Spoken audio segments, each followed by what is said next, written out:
আসসালামু আলাইকুম, স্বাগত জানাচ্ছি আরটিভির সকালের সংবাদে। আপনাদের সঙ্গে আছি আমি নুসরাত জাহান রাকা। শুরুতেই ইরান যুদ্ধ প্রসঙ্গ। মধ্যপ্রাচ্য জুড়ে ইরান ইসরায়েল উত্তেজনার মধ্যেই একের পর এক ড্রোন ও বিমান হামলার খবর পাওয়া যাচ্ছে। সৌদি আরব, কুয়েত, ইরাকের কুর্দি অঞ্চল সহ বিভিন্ন স্থানে হামলা প্রতিহত করার দাবি করছে সংশ্লিষ্ট দেশগুলো। এর মধ্যে লেবাননের রাজধানী বৈরুতের একটি হোটেলে ইসরায়েলি হামলায় অন্তত 4 জন নিহত হয়েছেন।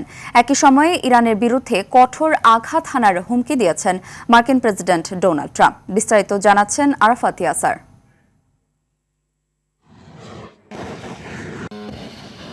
মধ্যপ্রাচ্যের আকাশ যেন পরিণত হয়েছে ড্রোন ও ক্ষেপণাস্ত্রের নতুন যুদ্ধক্ষেত্রে। রাত বাড়ার সঙ্গে সঙ্গে বাড়ছে বিস্ফোরণ, পাল্টা প্রতিরোধ আর উত্তেজনা। সৌদি আরব থেকে কুয়েত, ইরাকের কুর্দি অঞ্চল থেকে লেবানন, শনিবার রাত জুড়ে বিভিন্ন দেশে হামলা ও প্রতিহতের খবর মিলেছে। সৌদি আরবের রাজধানী রিয়াদের কূটনৈতিক এলাকাকে লক্ষ্য করে চালানো একটি ড্রোন হামলা প্রতিহত করেছে দেশটির আকাশ প্রতিরক্ষা ব্যবস্থা। প্রতিরক্ষা মন্ত্রণালয় জানিয়েছে এতে কোনো অবকাঠামোগত ক্ষতি বা বেসামরিক হতাহতের ঘটনা ঘটেনি। এর আগে দেশটির আকাশ সীমায় প্রবেশ করা অন্তত 15টি ড্রোন ভূপাতিত করার কথাও জানানো হয়। কুয়েতেও একাধিক স্থানে হামলার খবর পাওয়া গেছে। সামাজিক নিরাপত্তা সংক্রান্ত পাবলিক ইনস্টিটিউশনের প্রধান ভবনে হামলায় অবকাঠামোগত ক্ষতি হয়েছে। একই সময়ে কুয়েত আন্তর্জাতিক বিমানবন্দরের জ্বালানি ট্যাঙ্কেও ড্রোন হামলা চালানো হয়। আগুন নিয়ন্ত্রণে কাজ করেছে ফায়ার সার্ভিসের কর্মীরা। উত্তর ইরাকের সোলাইমানিয়া অঞ্চলে একটি ড্রোন ভূপাতিত করেছে কুর্দি পেশমার্গা বাহিনী। স্থানীয় সংবাদ মাধ্যম জানিয়েছে কুর্দি অধ্যুষিত অঞ্চলটিতে একের পর এক বিমান হামলার ঘটনা ঘটছে। একই রাতে কুর্দিস্তানের আঞ্চলিক রাজধানী এরবিলের কাছেও বিস্ফোরণের শব্দ শোনা যায়। শহরটিকে লক্ষ্য করে আসায় আরেকটি ড্রোন প্রতিহত করেছে মার্কিন বাহিনী। এদিকে লেবাননের রাজধানী বৈরুতের একটি হোটেলে ইসরায়েলি হামলায় অন্তত 4 জন নিহত ও আরও 10 জন আহত হয়েছেন। চলমান উত্তেজনার মধ্যেই লেবাননের উদ্দেশ্যে সতর্কবার্তা দিয়েছেন ইসরায়েলের প্রধানমন্ত্রী বেনিয়ামিন নেতানিয়াহু। তার ভাষায়, হিজবুল্লাহকে নিরস্ত্রীকরণ করা এখন লেবানন সরকারের দায়িত্ব। অন্যদিকে ইসরায়েলি বাহিনী জানিয়েছে তারা ইরানের ইসলামিক রেভলিউশনারি গার্ড কোর মালিকানাধীন কয়েকটি জ্বালানির সংরক্ষণাগারে হামলা চালিয়েছে। একই সঙ্গে মার্কিন কর্মকর্তারা জানিয়েছেন ট্রাম্প প্রশাসন কংগ্রেসের পর্যালোচনা ছাড়াই ইসরায়েলের কাছে প্রায় $650 মিলিয়ন মূল্যের 20,000-এর বেশি বোমা বিক্রির অনুমোদন দিয়েছে। এর মধ্যেই ইরানের বিরুদ্ধে চলমান অভিযানের অগ্রগতিকে অসাধারণ সাফল্য বলে দাবি করেছেন মার্কিন প্রেসিডেন্ট ডোনাল্ড ট্রাম্প। তার মতে 0 থেকে 10-এর স্কেলে এই অভিযানের অগ্রগতি 15। ট্রাম্প বলেন, ইরানের বিরুদ্ধে যুদ্ধ শুরু করে যুক্তরাষ্ট্র পুরো বিশ্বরই উপকার করেছে। এদিকে যুক্তরাষ্ট্র ও ইসরায়েলের যৌথ হামলায় ইরানের supreme leader Ayatollah Ali Khamenei নিহত হওয়ার পর দেশটিতে নতুন নেতৃত্ব নিয়েও আলোচনা শুরু হয়েছে। ফার্স্ট নিউজ জানিয়েছে নতুন সুপ্রিম লিডার নির্বাচনের জন্য অ্যাসেম্বলি অফ এক্সপার্টদের বৈঠক ডাকা হবে এবং আগামী 24 ঘন্টার মধ্যেই সিদ্ধান্ত আসতে পারে। সম্ভাব্য উত্তরসূরি হিসেবে খামেনির ছেলে মোস্তফা খামেনির নাম আলোচনায় রয়েছে। তবে উত্তেজনার মধ্যে ইরানের প্রেসিডেন্ট মাসুদ পেজেশকিয়ান বলেছেন ইরান কখনোই আত্মসমর্পণ করবে না, তবে প্রতিবেশী দেশগুলো থেকে আক্রমণ না হলে সেসব দেশের বিরুদ্ধে আর কোনো হামলা চালানো হবে না। আরাফাত ইয়াসার, RTV। যুদ্ধের প্রভাবে জ্বালানি তেলের সংকট হতে পারে এমন আশঙ্কায় রাজধানী সহ দেশ জুড়ে বিভিন্ন স্থানে পাম্প বন্ধ রাখা হয়েছে। পাশাপাশি তেল নিতে আসা মানুষের ভিড় বাড়ছে। ঢাকা টাঙ্গাইল মহাসড়কের গাজীপুরের কালিয়াকৈরে 14টি সিএনজি ও পেট্রোল পাম্প রয়েছে। এই পাম্পগুলোতে গত রাত থেকে তেল বেচাকেনা বন্ধ করে দেওয়ার অভিযোগ কর্তৃপক্ষের বিরুদ্ধে। সকালে উপজেলার হিজলতলী, মৌচাক, চন্দ্রা, খাড়াজোড়া সহ অনেক পাম্প অকটেন দিলেও ডিজেল দেওয়া বন্ধ রেখেছে। এতে চরম ভোগান্তিতে পড়েছে স্থানীয় পরিবহন ও দূরপাল্লার যানবাহন চালকরা। অভিযোগ রয়েছে পাম্পে তেল মজুত থাকলেও দাম বেশি পাওয়ার আশায় বিক্রি বন্ধ রাখা হয়েছে। এ বিষয়ে স্থানীয় প্রশাসন মনিটরিং করলেও মানছেন না পাম্প কর্তৃপক্ষ। কষ্ট হইতেছে, পাম্প খুব ক্ষয়ক্ষতি হইতেছে। কারণ তারা তেল এইভাবে বাড়তি দামে বেচার জন্য তারা সিন্ডিকেট শুরু করছে। সিন্ডিকেটটা কি হয় বলেন? আমরা তেল চাচ্ছি, আমরা দিতে তেল দিচ্ছে না, এই মজুত করে রেখে দিচ্ছে। এই যে ট্যাঙ্কিতে এরা নিউ না হলেও 2 থেকে 3 গাড়ি তেল এদের মজুত আছে। দর্শক, এ বিষয়ে আরো জানাতে চট্টগ্রাম থেকে সরাসরি যোগ দিচ্ছেন সহকর্মী সাইফুল মাহমুদ। সাইফুল, তেলের পাম্পগুলোর কি অবস্থা জানাবেন?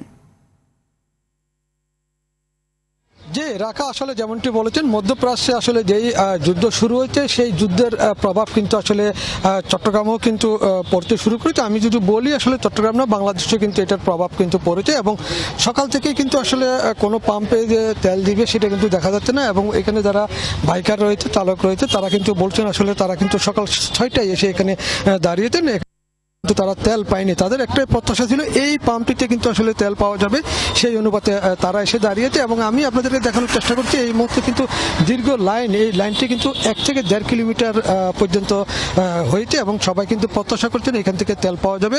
এবং এই পাম্প কর্তৃপক্ষের সাথে আমরা কথা বললাম, তারা গতকাল রাত 10টা পর্যন্ত তেল দিয়েছেন এবং তাদের তেলের চাহিদা থাকে 37,000 লিটার, সেই অনুপাতে তারা কিন্তু দিয়েছেন।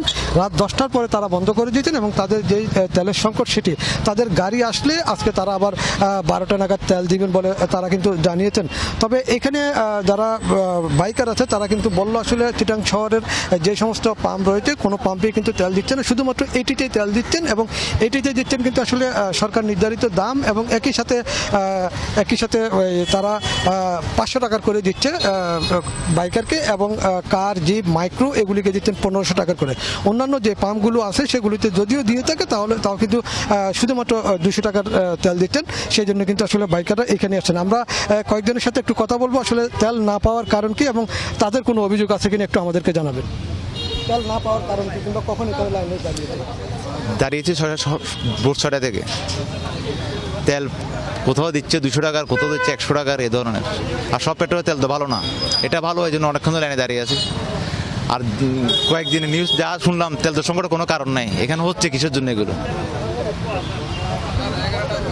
আসসালামু আলাইকুম। আমরা এখানে সকাল 6টার দিকে দাঁড়াচ্ছি, এখনও আমাদেরকে তেল দিচ্ছে না আর বলতেছে 12টার দিকে খুলবে, কিন্তু আমরা অপেক্ষায় আছি এখানে, দেখি কি করতে পারি। এটা কয়টা পাম্পে গেছেন সকাল থেকে, কোথাও তেল পেয়েছেন কিনা? কোথাও তেল আসলে আমরা কিউসি ছাড়া তেল নিই না। কিউসির তেল ভালো মোটামুটি, আরগুলো তেমন একটা ভালো না, সে কারণে এখানে লাইন ধরে দাঁড়ানো। এখন এখানে তো তেল নাই বলতেছে, এখন বাকিটা তো বুঝতেছি না কি করা যায়। রাখা যেটা বলছিলাম আসলে চট্টগ্রামে কিন্তু এক ধরনের গুজব কাজ করছে। অনেকে মনে করছেন আসলে পাম্পগুলো বেশি দাম বিক্রি করার জন্য তারা মজুত রেখেছেন, তবে এটাও কিন্তু আসলে মিথ্যা না। অনেকেই বলছেন, তাদের কথা অনেকটা সত্য, কারণ তারা বলছে গতকাল তেল দেয়নি, আজ কীভাবে তেল দিচ্ছে। তবে এখানে কিন্তু মনিটরিংয়ের প্রয়োজন আছে বলে মনে করেন। তবে সব কিছুই মিলিয়ে কিন্তু আসলে যেই গুজব ছড়িয়ে পড়েছে সেই গুজব থেকে কিন্তু এলাকাবাসী, চট্টগ্রামবাসী কিন্তু মুক্তি চান বলে মনে করেন এখানে যারা তেল সংগ্রহ করে তারা। রাখা, এই ছিল পেট্রোল পাম্প থেকে আমার কাছে সর্বশেষ সংবাদ। ধন্যবাদ সাইফুল। দর্শক, আমাদের আরেক সহকর্মী কামাল হোসেন বিপ্লব যোগ দিচ্ছেন গাজীপুরের কালিয়াকোট থেকে। কামাল, কালিয়াকোটের পাম্পগুলো কি এখনো বন্ধ আছে? বিস্তারিত জানাবেন আমাদের।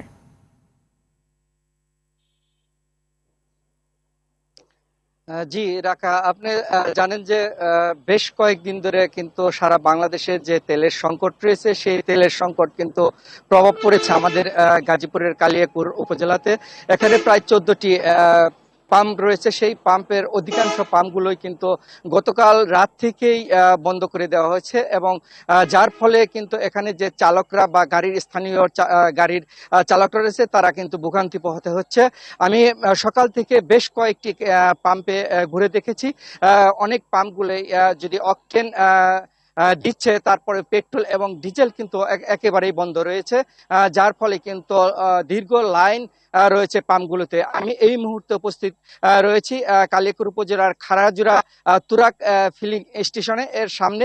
আমি একটু দেখাই, এই পাম্পে কিন্তু সকাল থেকেই কিছু কিছু মোটরসাইকেলকে তেল দেওয়া হচ্ছে এবং ডিজেল এবং পেট্রোল একেবারেই বন্ধ করে রাখা হয়েছে। আমি বিভিন্ন গাড়ির যে চালক রয়েছে এবং হেল্পার রয়েছে তাদের সাথে কথা বলেছি। তারা জানিয়েছেন আসলে সকাল থেকে তারা বিভিন্ন পেট্রোল পাম্পে ঘুরেছে, কোথাও তেল পাচ্ছে না, যার ফলে তাদের কিন্তু ভোগান্তি রয়েছে এবং যাও অকটেন দিচ্ছে এবং দীর্ঘ সারিতে তারা নিচ্ছেন এবং পেট্রোল কিন্তু নেই। এদিকে আমি প্রশাসনের সাথে কথা বলেছি, তারা জানিয়েছেন তাদের তদারকি অব্যাহতি রয়েছে।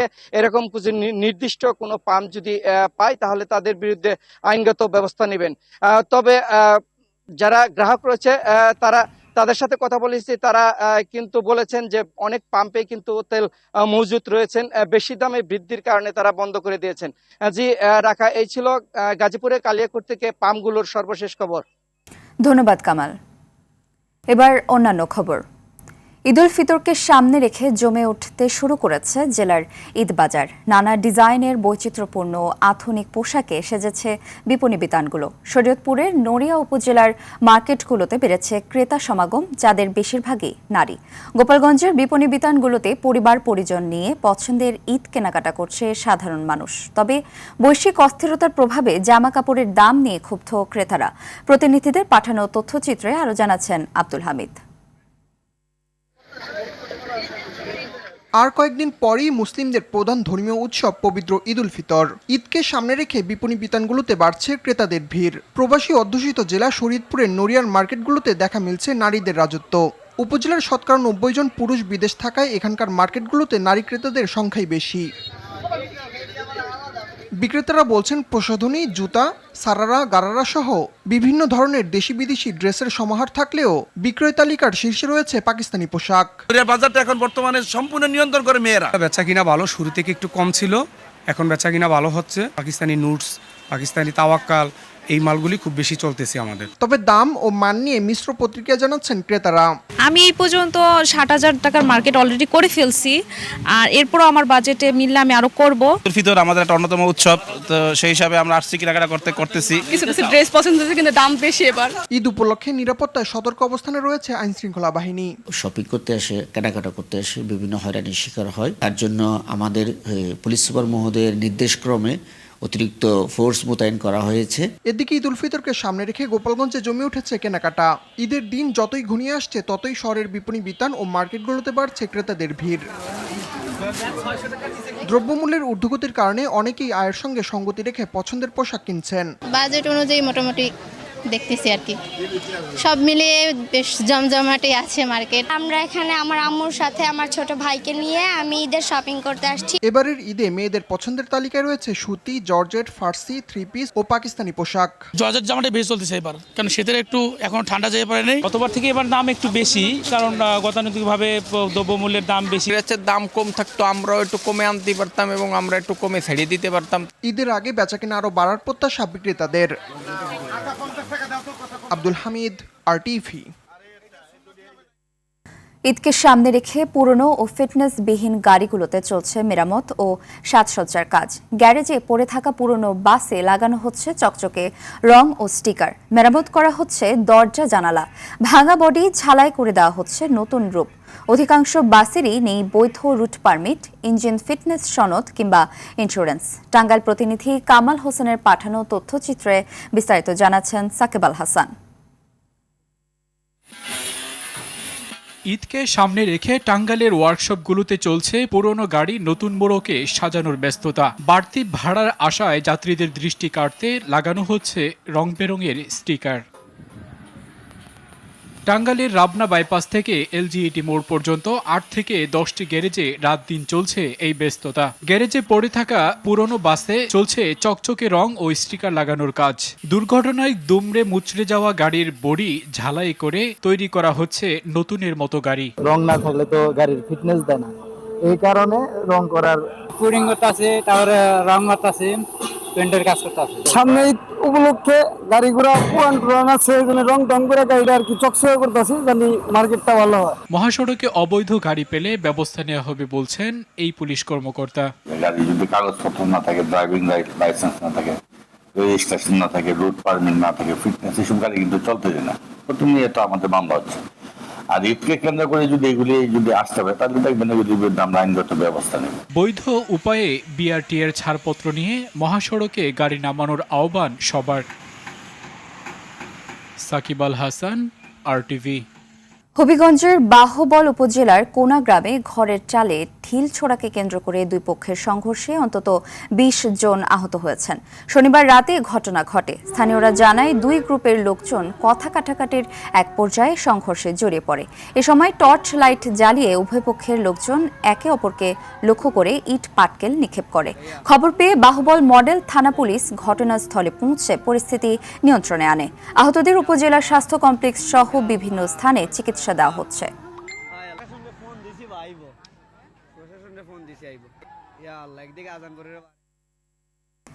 নদীর নাব্যতার সংকট এবং নদীর বুকে জেগে ওঠা চর ও ডুবোচরের কারণে বরিশালের মিরগঞ্জ মোলাদি রুটে ফেরি চলাচল ব্যাহত হচ্ছে। নির্ধারিত চ্যানেল ব্যবহার করতে না পেরে বিকল্প ও দীর্ঘ পথ ঘুরে ফেরি চলাচল করায় জ্বালানি খরচ বেড়ে গেছে কয়েক গুণ। আগে একটি ট্রিপে গড়ে প্রায় ২০ লিটার জ্বালানি তেল প্রয়োজন হলেও বর্তমানে সেখানে ৩০ লিটারেরও বেশি তেল খরচ হচ্ছে। প্রতিদিন গড়ে ৮ থেকে ১০ হাজার টাকার অতিরিক্ত জ্বালানি ব্যয় হচ্ছে, যা ফেরি পরিচালনায় বড় ধরনের লোকসানের কারণ হয়ে দাঁড়িয়েছে। আইডিএলসি পরিবর্তনের পথে বাংলাদেশ। সরকারি কর্মকর্তা কর্মচারীদের নির্ধারিত সময়ে অফিসে উপস্থিত থাকার নির্দেশ দিয়েছেন প্রধানমন্ত্রী তারেক রহমান। দায়িত্ব পালনে অবহেলা করলে বিধি অনুযায়ী ব্যবস্থা নেওয়া হবে বলে জানিয়েছেন তিনি। সরকারি দপ্তরগুলোতে সেবা কার্যক্রমে গতি আনতে কর্মকর্তা কর্মচারীদের সময়ানুবর্তিতা নিশ্চিত করার নির্দেশ দিয়েছেন প্রধানমন্ত্রী। তিনি বলেন, জনগণের সেবা নিশ্চিত করতে হলে সরকারি কর্মচারীদের দায়িত্বশীলতার সঙ্গে কাজ করতে হবে এবং নির্ধারিত সময়ে অফিসে উপস্থিত থাকতে হবে। কেউ নিয়মিত দেরিতে অফিসে এলে বা দায়িত্বে অবহেলা করলে তার বিরুদ্ধে প্রচলিত বিধি অনুযায়ী ব্যবস্থা নেওয়া হবে। সরকারি দপ্তরগুলোতে শৃঙ্খলা বজায় রাখা এবং সেবার মান উন্নত করতে এই নির্দেশনা দেওয়া হয়েছে বলে জানানো হয়। এবার আন্তর্জাতিক প্রসঙ্গ। রাশিয়ার ক্ষেপণাস্ত্র হামলায় ইউক্রেনে ২ শিশুসহ কমপক্ষে ১০ জন নিহত হয়েছে। শনিবার স্থানীয় সময় রাতে দেশটির খার্কিভে অঞ্চলে এই হতাহতের ঘটনা ঘটে। সংবাদ মাধ্যম আল জাজিরা জানায়, হামলায় ৫ তলা ভবনের প্রথম তলা থেকে পঞ্চম তলা পর্যন্ত পুরো প্রবেশ পথটি ধসে পড়ে, যার ফলে বাসিন্দারা ধ্বংসস্তূপের নিচে আটকা পড়েন। পরে উদ্ধারকর্মীরা আহতদের ধ্বংসস্তূপ থেকে উদ্ধার করেন। ইউক্রেনের প্রেসিডেন্ট ভলোদিমির জেলেনস্কি জানিয়েছেন, রাশিয়ার বাহিনী কিয়েভ ও অন্যান্য অঞ্চলের জ্বালানি স্থাপনা লক্ষ্য করে ২৯টি ক্ষেপণাস্ত্র এবং ৪৮০টি ড্রোন নিক্ষেপ করেছে। এতে দেশব্যাপী কমপক্ষে ৬০টি স্থানে ক্ষয়ক্ষতি হয়েছে।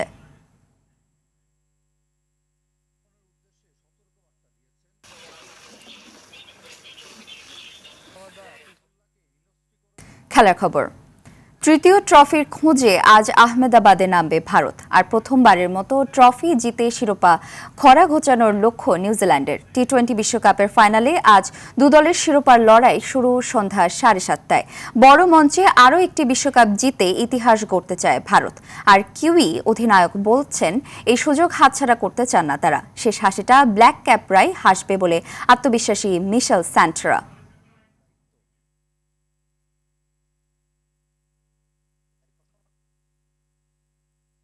দর্শক, সকালের সংবাদ এ পর্যন্তই। মধ্যাহ্নের সংবাদ দুপুর 12টায় দেখার আমন্ত্রণ রইল। ধন্যবাদ সবাইকে।